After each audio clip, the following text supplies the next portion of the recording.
é muito claro os fundamentos da emoção. Exemplo, luto. Qual é o atributo funcional do luto? Quando você perde alguém? Da saudade.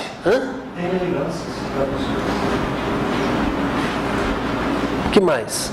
Qual é o atributo funcional da tristeza ao perder alguém?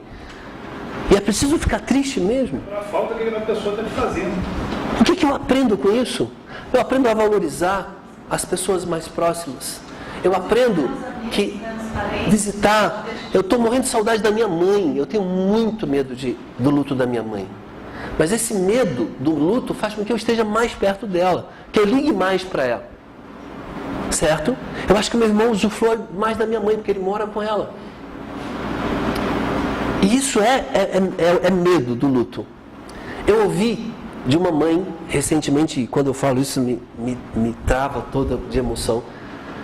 Ela perdeu uma filha aos 9 anos. Imagina uma mãe perder uma filha aos 9 anos. E uma morte estúpida. E quando eu dava aula, e eu perguntei qual é o atributo funcional do luto, eu ouvi a coisa mais incrível da boca de alguém. Ela, Wellington, eu aprendi que a minha vida segue, apesar do amor mais profundo que eu senti por uma pessoa. Eu aprendi que a minha vida precisa ter sentido, mesmo que eu tenha perdido a pessoa mais importante da minha vida. Foi isso que o luto me ensinou. Isso para mim é atributo funcional. Porque quando eu lembro da minha, com 9 anos, eu tremo, mas eu aprendi com aquela senhora, dizendo que mesmo com a filha tenha partido, a vida dela deu sequência. E uma das coisas melhores da vida dela foi o presente que Deus deu a ela durante 9 anos para cuidar. E é a palavra dela. E que ela pôde usufruir. Foi melhor do que se nunca tivesse existido. E eu me calei diante daquela mulher e reverenciei a inteligência emocional dela. Percebe que as pessoas, quando passam por problemas como câncer, com outras coisas, elas têm uma releitura da própria emoção. As coisas mais imbecis passam a não ter mais sentido e a vida passa a ter um outro significado.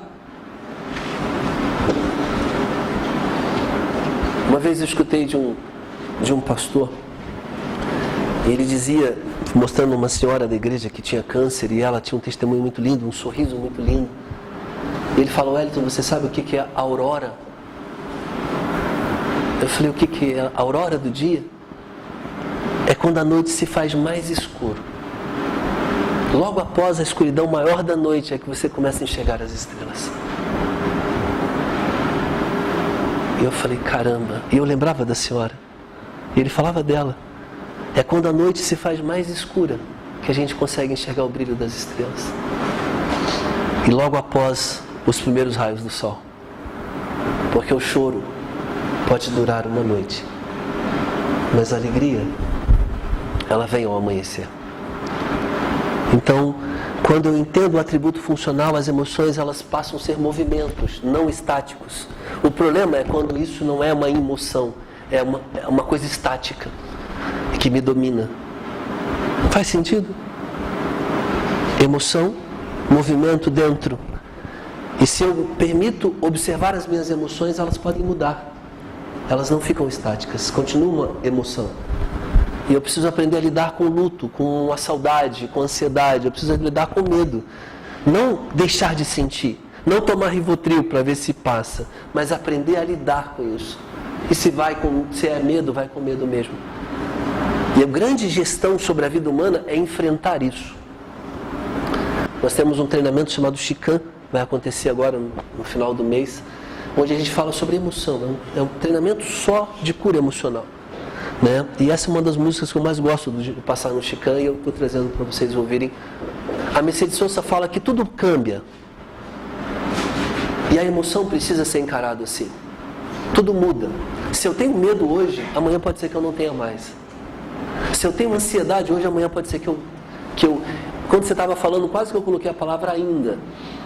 Eu ainda não dirijo.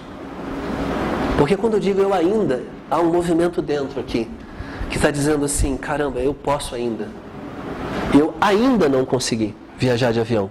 Eu ainda não falei em público. E outra coisa, nunca espere que você fale em público sem ansiedade. Porque o dia que eu fizer isso, acho que eu morri. Porque todas as vezes que eu estou diante de pessoas me dá ansiedade. A questão é que eu talvez aprendi a gerenciar essa ansiedade. Mas ela é muito boa para mim. Ela tem um atributo funcional enorme. Porque eu dou essa aula 30 vezes ao ano. Eu poderia falar, eu sou bom demais. Eu não preciso ter ansiedade. Eu gosto de ter ansiedade. Porque para estar aqui, eu precisei me preparar para estar aqui. E eu me preparei para estar aqui com ansiedade de estar aqui. Faz sentido? De trazer um novo vídeo, de trazer uma outra coisa. Quem assiste as minhas aulas sempre sabe disso. Essa ansiedade me faz inovar sempre. E o dia que eu parar de ter ansiedade vai ser comum. Eu vou lá dar aquela aula, feijão com arroz, já pagaram o curso mesmo, né? Já depositaram, já passaram o cheque. Não, essa ansiedade me faz ter tesão de estar aqui. Essa é a verdade. Me faz ter tesão de estar aqui. E na vida é legal saber que tudo muda, que tudo passa. Nada é para sempre. Que o maior dos mestres sentiu medo, sentiu raiva, deu chicotada, pediu para afastar dele o cálice de tanto medo.